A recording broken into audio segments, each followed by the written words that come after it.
ang dating hari ng kalsada, level up na mga ka-aha!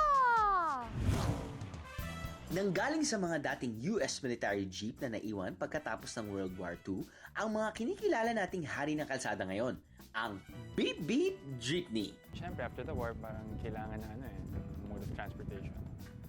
So my grandfather, si Leonardo Salao, thought of, customizing the surplus jeeps by the Americans. Aha! Alam nyo ba na isa sa mga unang gumagawa ng jeepney sa Pilipinas ang Sarao Motors?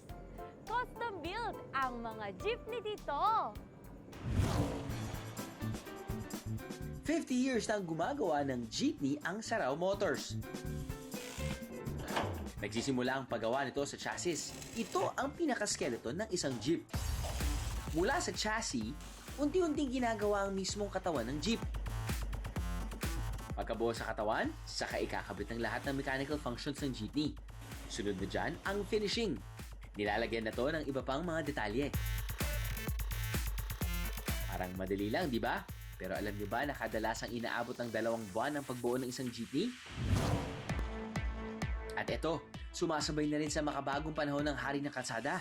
Nagdisenyo si kaahang Jackie ng modernong jeep.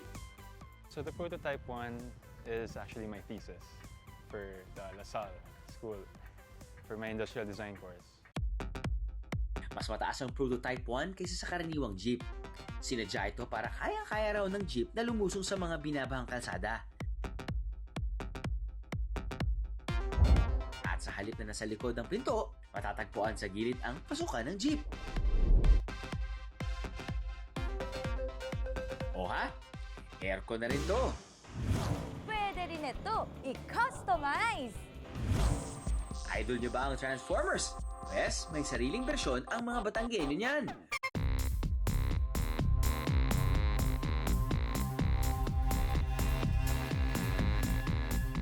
Autobots, Jeepney Transform!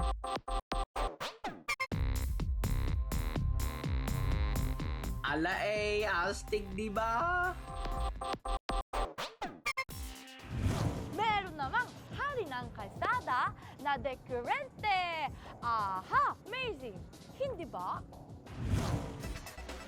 Ito pa ang isang pambato nating wheels, ang Comet o City Optimized Managed Electric Transport. Itong Comet natin, it's a fully electric vehicle na hindi siya gumagamit ng any type of diesel or gasoline, wala siyang emissions, it's zero emissions. Itong electric vehicles that were designed by our US partners, powered siya by lithium-ion batteries.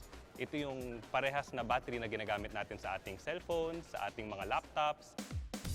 Akalain nyo mga kaaha na kailangan lang isaksak ang Comet para maging fully charged na ulit ito. Parang cellphone lang. Kapag fully charged ng Comet, kayang-kaya nitong bumiyahe hanggang 80 kilometers. At kahit di kuryente ang Comet, kaya na nitong lumusong sa baha dahil may protective casing ang baterya nito. Pero kung masyadong mataas ang tubig, meron din itong air suspension na kayang umangat hanggang 16 inches off the ground. Astig! Mula noon hanggang ngayon, walang panama ang mundo sa Pinoy na Pinoy at nag-iisa nating hari ng kalsada. Aha!